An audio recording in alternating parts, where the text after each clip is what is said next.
Garrett, welcome to the podcast. It is so wonderful to have you here. Oh, thank you so much for having me. I've been an avid listener for a long time, so it's a real honor to be on the radio with you. So we've got so much to talk about because you're having quite a run here in February and March. And it starts off with a release that happens this week with Unforgotten, which is the second book in the Forgiven series. And that first book only just came out well. Yeah. Tell us about this series. Well, this series began with a MF book called Forgiven, which is the first book in the series. And it's a book that I wrote quite a few years ago and then kind of shelved because my main work, as you know, is in MM. And I've kind of forgot about it. And then I got a new laptop and, you have to do that horrible transition from one laptop to the other. And it's just really traumatic. And anyway, I found this file and I thought, oh, I forgot about this. And I shopped it around a bit. And Harlequin said, yeah, we'd really like to publish that. So they took it off me and they went through the edits. And then they came back to me and said, there's two brothers in this book who we'd really, really like to see you write in future books. And as it turned out, those two brothers, one of the female character's brother and then the male character's brother, actually fit really well together. And that's how we ended up with Gus and Billy in Unforgotten. That's really awesome. I like that Harlequin kind of took that lens on it, which they're doing so much. I mean, with the Karina and the Karina Adores books. Yeah, the editorial team they have at Karina is really passionate about diversifying their line. And it just happened to work out really well this time with what I had already in the bank and kind of on what we could create from what they wanted and what I already had. So it worked out really well. And Gus and Billy are just wonderful characters. I'm always shocked that I didn't think to write their story in the first place. I'm quite disappointed in myself that it wasn't my idea. What was it like revisiting them after the time had passed from when you put them in that first book to, it was years. It was literally 4 years in between one book and the next with the writing. And actually, I think in the end, it worked out really well because I'd had all this time to not think about it. And then I was thinking about it. And perhaps I think if I jumped from one book into the other, it might have been a bit more rushed and the characters wouldn't have been quite as developed. Because I think even when you're not thinking about characters, they're still kind of percolating in the back of your mind somewhere. So they'd had all this time to develop. And Billy in particular, by the time I came back to him 4 years later, I had a much better idea of who he was and where I wanted him to go. So it kind of worked out in the end. I wouldn't always recommend it because sometimes you come away from a book and you never think about it ever again. But this time it panned out quite well. What do you hope people take away from specifically, I guess, Unforgotten, but then kind of taking the series as a whole? Because I noticed that in this particular instance, not only are the two books available standalone, but then they've also already been essentially put into a duology as well. Yes, well, in Forgiven, you've got the main female character is Mia, and she left her hometown and went to live in France and had a terrible marriage, and then she's returned to her hometown to start over, leaving her little brother, Gus, was still in her hometown. So she's come back to live with him and open her flower shop. But unbeknownst to her, while she's been away, her high school sweetheart, I suppose you would say in America, has also returned to the hometown. And Luke left this hometown to join the Navy when they were 18. She never forgave him because he kind of left in the night. She never knew where he was going. It was awful. So that book kind of centers on them rebuilding their relationship and her forgiving him. And then in the background, you've always got that Luke didn't just leave Mia. He left Billy, his little brother, as well. So it's a parallel between what Mia had to forgive Luke for to what Billy has to forgive him for as well. And when Billy comes back, he ends up living with Gus. And then Gus is kind of this lovely, burly, gentle giant of a man. But underneath all that, everything that's gone on with Mia and Luke, with Luke and Billy, has hurt him as well. So it's really interesting to see how Billy's issues with forgiving Luke are very obvious, but with Gus, everything's a lot more subtle. And it was kind of exploring the same issues, but from very different points of view. And the series as a whole, I suppose, is more about, is more about family and those bonds that, however angry you may be with someone, that love is always still there.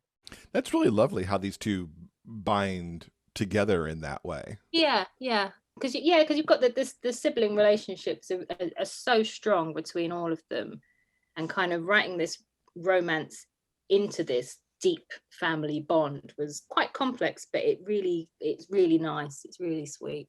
How much adjustment did you have to make in the first book to allow for that more binding together and creating the second one?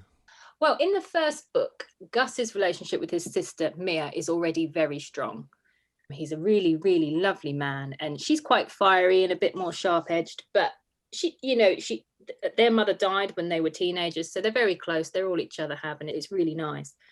So that relationship was already there, but the relationship between Billy and his brother was a lot more distant because they hadn't lived together or been in each other's lives for a long time. So developing that relationship on top of developing Billy's relationship with Gus was quite complex as well. It sounds like really satisfying work to go back and build that bridge and then do the additional book. It was a really, really nice experience. I did really enjoy it because Billy's quite a sharp-edged character as well. He's a little bit of a rascal. When the book opens and he's living in a caravan at scrapyard where he's working, and in the opening chapter of the book he loses his job at the scrapyard for punching someone who kicks his cat. He's quite a spiky character. He's got a very quick temper. He can be quite rude when he's not happy about something. So that's always a fun character to write. And then you've got Gus, who's just so nice, so easygoing, until the one moment when he isn't. And that's a pivotal moment in the book. That's wonderful. Is there more expected in this series, or is it going to be just the duology? I think at the moment it's just going to be a duology. There's no loose characters floating around who need a story, but it's possible that I would go back if it's something that Harlequin wanted and write a novella where the two couples kind of a glimpse into the future. Perhaps it's something we've talked about, but I guess it's you never know, do you? You never know. Nothing's ever completely finished.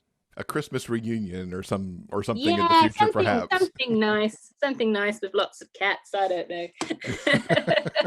Now, next month, you've also got, on March 22nd, you've got an installment in the multi-author Vino and Veritas series with Heartscape. I am so excited about this series. It's been in the works for such a long time. We've put so much into it. To see it come out into the wild is just incredible. And you actually get a pivotal character to work with here because you're working with Tanner, who actually owns the wine bar, part of the bookstore. He is the manager. He doesn't own the bar. The bar is owned by Annabeth Albert's character, Harrison, who appears in Featherbed, which is the first book in Vinos and Veritas. But Tanner is kind of the human glue that holds the entire series together, because he's introduced in Roommate, which is Serena Bowen's kind of intro book into the queer line. And then he appears a few times in Featherbed as Annabeth's character Harrison is opening the bar. And then in my book, the bar is open and he's the manager, and he appears in every book after that because he's the manager. And it's really, really cool actually, because you get to see he's kind of off page a lot in the first two books, so you get to kind of wonder, who is this guy and why are people so worried about him? Why do people care so much about this guy? Then you meet him and you get to read his entire character arc, where you see everything that's happened to him before that makes him who he is. You get to see him fall in love. You get to see his brother relationship develop with his brother Gabriel, and that's really nice. And then you see him in the subsequent books as the series goes on. So you really do see a whole arc of development with Tanner that is quite unique actually, because it does span every single book. And tell us more about Tanner's story and what kind of unfolds in Heartscape. Well, Tanner is a Burlington native. He graduated from Colbury High School, which is the fictional town that Serena created in the original True North books. But he left Burlington he has a brother called Gabriel, who is about 18 months younger than him. And it's often remarked in most of the books that they look so alike that they could be twins. And they're both these kind of dark-haired, dark eyes, bearded mountain men, and they're just lovely. But he leaves Burlington to work in mountain rescue in Alaska. And when he's there in Alaska, there's a couple of incidents on the mountains. They lose people in various accidents and stuff. And he decides, this isn't doing me any good, so I'm going to go home. So he comes back to Burlington and he gets a job with Wildfoot Adventure, which is a fictional adventure company that works in the Vermont countryside with the mountain trails and wildlife and stuff like that. So he gets a job as a ranger, and his job is to run the most low-key trail. So the man who owns the adventure company, because he knows what Tanner's been through in Alaska, thinks, okay, I'm going to put him on this trail and everything's going to be fine. And then it's not fine. Something happens on this kind of gentle mountain trail that kind of pushes Tanner over the edge. And for quite some time before my book opens, he's not very well. He's quite sick. And then his job at the wine bar is kind of his fresh start. So when he comes to work at the wine bar, he's still quite fragile, but he's making a real effort to turn his life around. And that's how we first meet him. That he's been through these things and that he's still quite fragile, but he's working really hard to be better. And that's where we start off with Tanner. And by the end of the book, obviously, we've developed that a lot more. And of course, in this, he's meeting Jax as well. Yes. Jax is Cornish. So he's from the UK. He's an ex-surfer and he has the most beautiful voice, which I'm really excited about because the books will also be coming in audio. And we just recruited a narrator that I've worked with before in a lot of my books. His name's Dan Calley, and he does the most amazing Cornish accent. So I'm really looking forward to the audiobook of Jax. Fantastic. Yeah, I'm looking forward to the entire series. Let's just be serious. Yeah, there's so much talent packed into that author list. It's a real honor to be among it. It's such an amazing concept. And you were talking a little bit about the arc of the books too, with Serena's really nice roommate offering that, first glimpse at Vino and Veritas, and then Annabeth's book, which is also on the sweeter side. And then we pivot with your book. Yes. The original True North series was often like that. It had really gentle moments, but then it had moments that were really quite gritty, because I think the first book in the series was a couple who met on a farm and it was all very lovely. And then the second book, there was a heroin addict and all kinds of things going on. So it was important, I think, particularly for Serena, to keep a variety of tones, I suppose, going throughout the series. So you don't get the same experience with every book. It's a very different experience with every book. And I think when Heartscape comes out, it's the first real kind of angsty moment in the series to kind of kick that off. And I was really, really excited to be the one to do that. When we talked to Serena in episode 281, talking about Roommate and the series, she mentioned that you and Annabeth Albert were two that she really spoke with a lot, creating Vino and Veritas to spin off from True North. What was it like for you to be involved in some of those initial discussions? It was amazing because we were the first two to sign on with the project before she recruited the others. And Annabeth and I are actually good friends. We've been good friends for a long time. So it was the most natural thing in the world for us to sit down and talk about this, and to have Serena as kind of the guiding, fearless leader almost. It was such an inspiring conversation, and we had quite a few. And what stands out the most for me was the way the wine bar developed from initially being coined as a gay bar to being something a lot more inclusive, because I think Serena has it quite well in at the end of Roommate. For Kieran and Roderick, it's a gay bar because that's how they identify and that's what it is to them. But then as you move through the series, and you've got bisexuals and you've got women, and the bar is what you want it to be. It's an inclusive space. There's a place for everyone there. And it's like a dream bar, really. It's the bar we all want to go to. Right. I was disappointed talking to her that this wasn't created from a real place, perhaps, that I could maybe go visit in reality. So I think the Yeah, three of you should just open one. I would so do that. I would so do that. I mean, it's a place that came from Serena's heart, and Annabeth and I just helped her give it legs, I think. And it was just a real privilege to be involved. And I would love it to be a real place. That would be amazing. In terms of Tanner, I mean, as you mentioned, you've got this character that shows up before your book a little bit and then goes Yeah. on forever after, essentially, in the series as that Yeah. human glue. How much do you get to influence what other people ultimately do with Tanner and Jax, for that matter, if Jax is showing up in other books as well? Yeah. Wow. With Jax, I'm very lucky because I think there's only a couple of other British authors on the list. I know that there's Anna Ashley. I'm not sure who else is British. So because he's British, everyone will run their dialogue past me.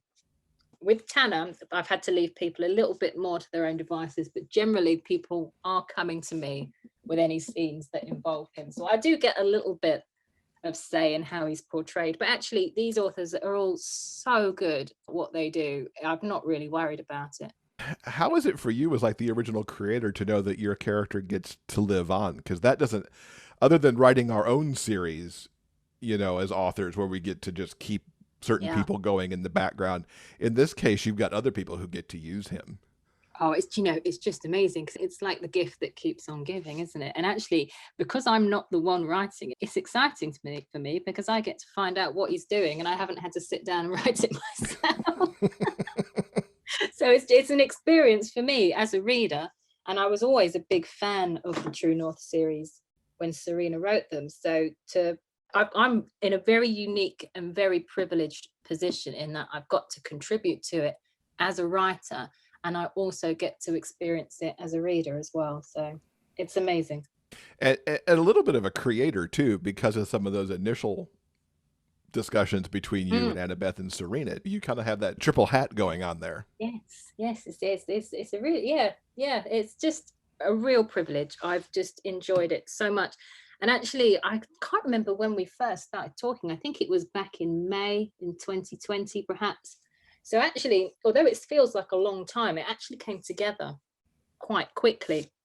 And it's just, sometimes you agree to a project and it's something that kind of hangs over you and you spend a lot of time thinking, God, how am I going to do this? How?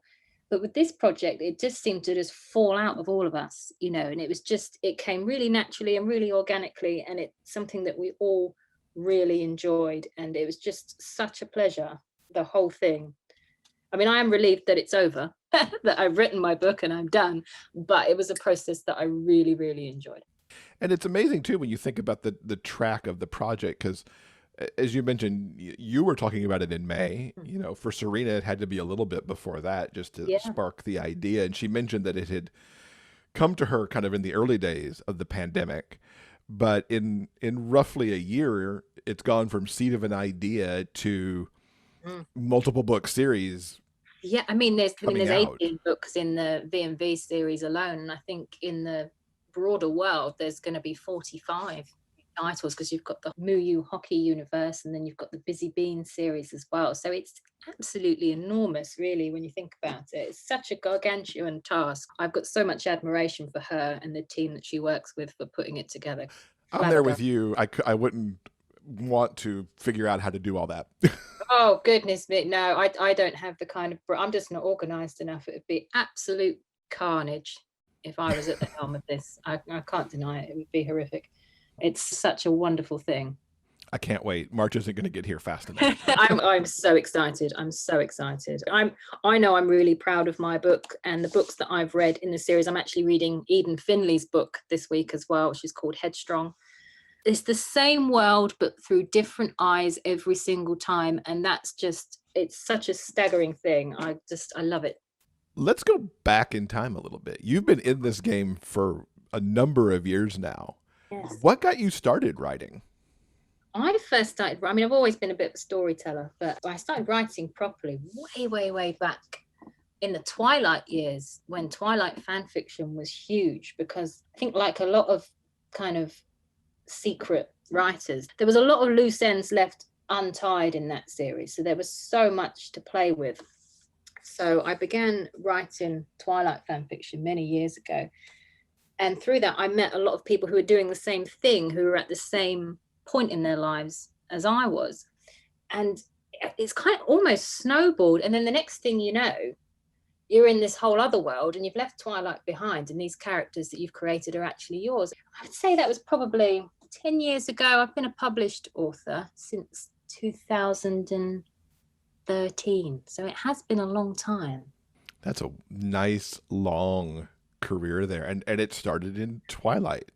Did you have particular characters that you started writing with in that universe that like kind of pulled you in to tell more story? I was a big fan of Jasper because he was this soldier character that had this huge backstory that wasn't explored. And you leave fan fiction writers alone long enough with a backstory and they've created a whole new universe out of that.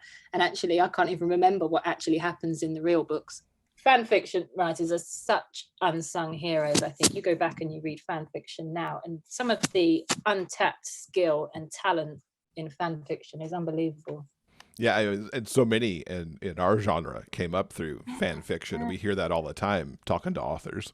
Yeah, well, I think as well, as a queer author and a writer of and things like that, there wasn't a platform for us 10 years ago. So you had to write fan fiction if you wanted to be seen, I suppose. You wanted to be heard, because it just wasn't around in mainstream romance the way it's becoming now. It was a very different genre back then. What got you started writing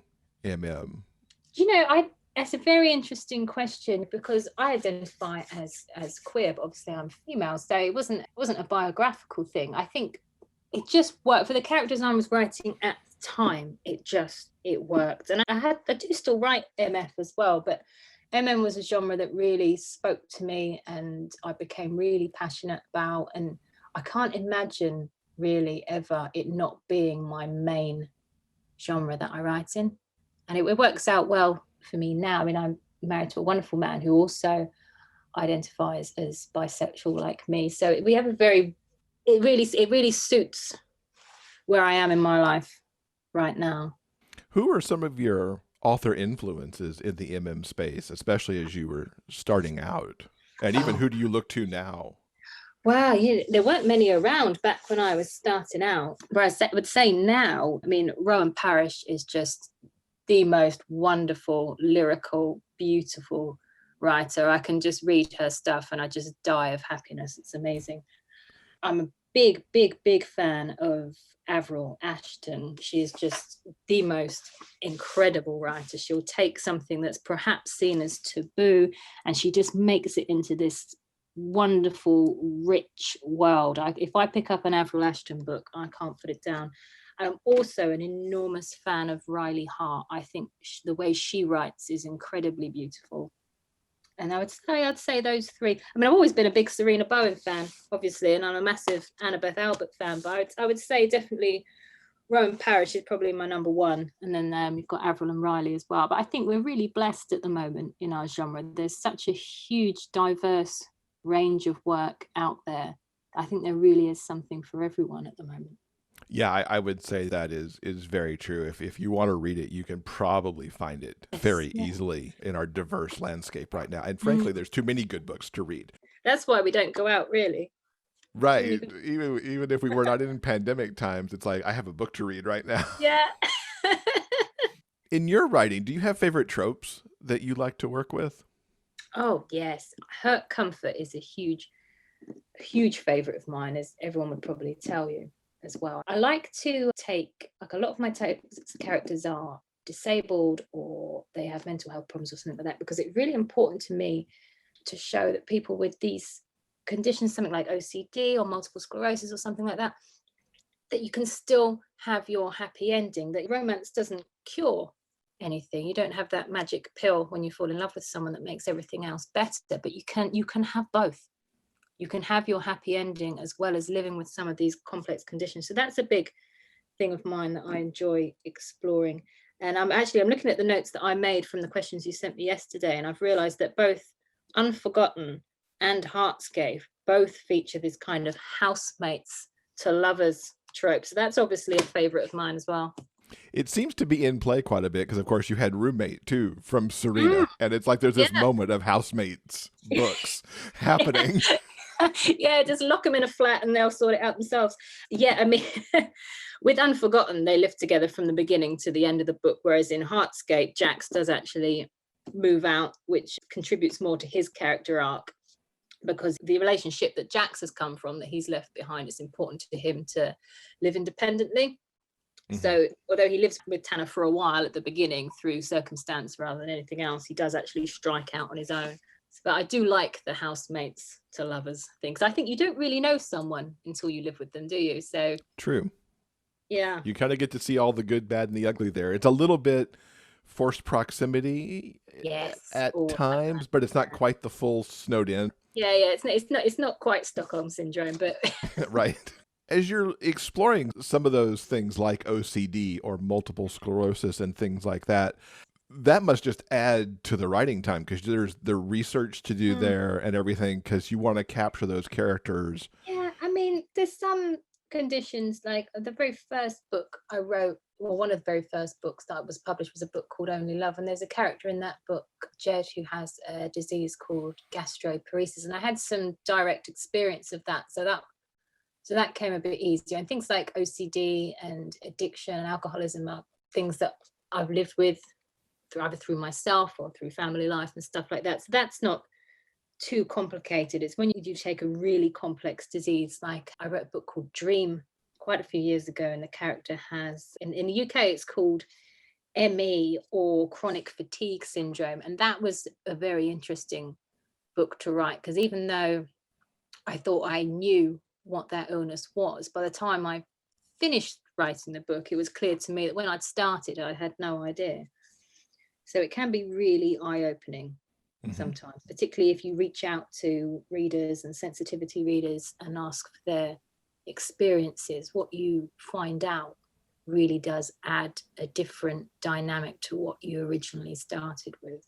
These days, actually, I find I use sensitivity readers with almost every book, especially if I'm writing someone from, I mean, I wrote a Russian character in my Christmas book, Angels in the City. Even with Heartscape, although I felt I was quite well versed in PTSD, I still had a psychotherapist read it to make sure that the representation of the medical care Tanner has at the end was accurate. And actually, even to the point where I had Annabeth read it, and then Karen Stivali read it, and then Serena read it as well. And then we got someone else in, completely new, fresh eyes, to make sure that no Britishisms had crept in to any American dialogue, because it had been a long time since I'd last written a book set in America. So yeah, you can never have too many eyes, I don't think. I think that's very true. And I would imagine that each set of eyes that looks at it, depending on the notes, also just makes the story and the environment just that much richer with that Oh, added.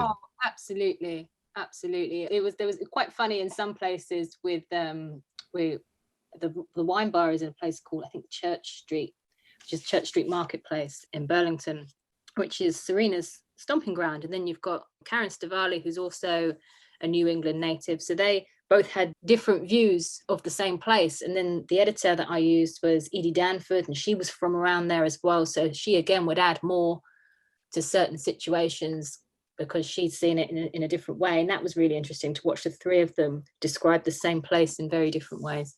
That's awesome to have all three eyes kind of looking But at it was helpful your because I've never been to atmosphere. Vermont in my life. So, Next time you're in the States, maybe you can go check out where Vino and Veritas is supposed to be. oh, yeah, for sure. For sure. It's on my bucket list, definitely. So we talked about tropes a little bit. In terms of like subgenres, is there a subgenre within romance that you would want to try out but quite haven't sunk your teeth into yet? I wrote one wolf shifter book a couple of years ago called Fated Hearts, because I'd become completely engrossed in a series that was written by Annabelle Jacobs. And I loved it so much that I had to write my own book. And then I had to go back to her and say, can you help me? Because I think I've messed it up. And, she's just the most amazing wolf shifter writer. So she helped me a lot. And that's definitely a genre I would love to go back to. But it's one of those things you're like, am I good enough to play in that sandpit? Because it's such a diverse little subgenre with all the different ways you could write in there. And I was just like, wow. And I loved it so much I had to have a go, but I'm still to this day not sure if I pulled it off enough to go back. Interesting. So maybe more there from you in the future Yeah. sometime. Yeah, maybe. I just need to work myself up to it, I think. What do you think the trademarks of a Garrett Leigh book are? Oh, wow. Definitely. I mean, most books are about character development, but my writing is very character focused. I mean, the location is obviously important and people's occupations and the plot and things that happen. But for me, I like to take a character from A to B at the end of the book and it be a real journey. That's really important to me. And I like to show the highs, but I really like to show the lows as well and what makes a person who they are. Yeah, I could definitely see that in your work as well, those strong character arcs. Yeah, I like to write characters that you don't always have to like them, but they have to be unforgettable, I think. I want, even if someone doesn't like a book that I've written, I like it to be something they think about for a long time afterwards. What's a book you've been thinking about a lot recently that you might recommend to our viewers, kind of outside the V&V books that you've been reading along anyway?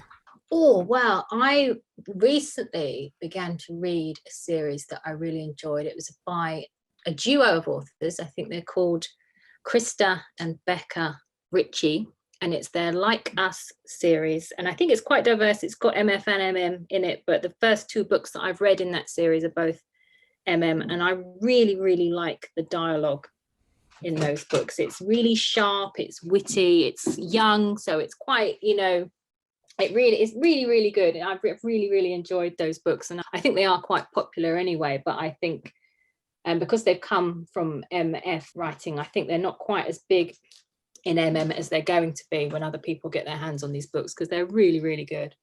I will have to check those out because I have not heard of those. So thank you No, for adding to my TBR. I stumbled across them by accident, and I started, because if I see a cover that I like, I will always have a look. I started to read this book, and it's got really strong characters and really, really, the dialogue just totally hooked me. I mean, if I'm reading, especially with younger characters, the dialogue has to be really, really sharp, and they've really, really smashed it with these books. I really enjoyed them. Excellent. All right, going to Amazon as soon as we're done here to find that.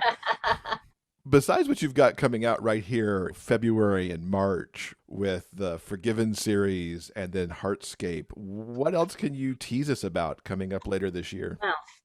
During lockdown, I accidentally wrote a book called Redemption, which came out last year. And it's about a young man who's come out of prison. And then I put it aside to concentrate on Heartscape for Serena. And the book came out, and then I decided in a moment of madness that I would write two other books to go with Redemption. They're called Deliverance and Salvation, and each book will feature two new couples. And I'm hoping, if everything goes according to plan, that Deliverance will come out possibly in May, and then just before the summer kicks off, so probably the beginning of July, hopefully Salvation should come out too. So that's what I've got planned for the summer. And then in the winter, I do have a brand new series percolating that's probably going to be set in a fictional town right at the bottom of Cornwall. But that's all very much pie in the sky at the moment. I like how you said that you accidentally wrote a book. Well, it wasn't on my list. It wasn't on my schedule. And it just kind of just popped into my brain. And it was right at the beginning of lockdown when everyone was locked in their houses. The children were at home. So I was doing my best to ignore them and pretend they weren't there. And luckily, because the weather was nice, my husband spent the entire of that lockdown in the gardening. So I had all this time to myself. So I kind of locked myself in my room and wrote this book, Redemption. And it was one of those books that just came really well, really fast. And it was just a really, really easy experience to write this book, and people seemed to like it. And I always knew there was more to it, but because I got swept up in the V&V series, I'd kind of forgotten about it. So once I was done with that, I came back to it. And so that's what I'm working on right now. And do we get the usual wonderful Garrett Leigh Christmas story come Yeah. December as well? I hope so. I hope so. I have started thinking about that because for me, because I'm an artist, my cover art tends to come before the book. So I've started looking for a bloke that speaks to me. So we shall see. All right. Christmas books don't come easy to me because there's a certain beats you have to hit with a Christmas book that aren't always natural Garrett Leigh books, because Christmas books are so nice and so pleasant that I have to work really hard to be that nice for that long. Yet they always turn out so wonderfully. Well, you should know that I just about died writing each and every one. But I'm always really pleased with them at the end. I really liked them. I was really fond of Jonah and Sasha from this year. I enjoyed them a lot. And how can everyone keep up with you online so they can kind of keep track of all these things as they get ready to come out? Well, I'm generally everywhere because I have teenage children, so I have to be everywhere to make sure they're not up to no good. So I am easily found on Instagram, Twitter, and Facebook. And recently this year, because I have a 13-year-old, I'm also on TikTok. I don't know how to use it, but I'm there. I'm there just pressing buttons and hoping for the best. So we're not going to have a dance video of you at some point on TikTok? Goodness me. Only if I wanted to give you all nightmares. Garrett, it has been so wonderful to talk to you. Thank you so much for coming to hang out with us. Oh, thank you for having me. I've had a lovely time.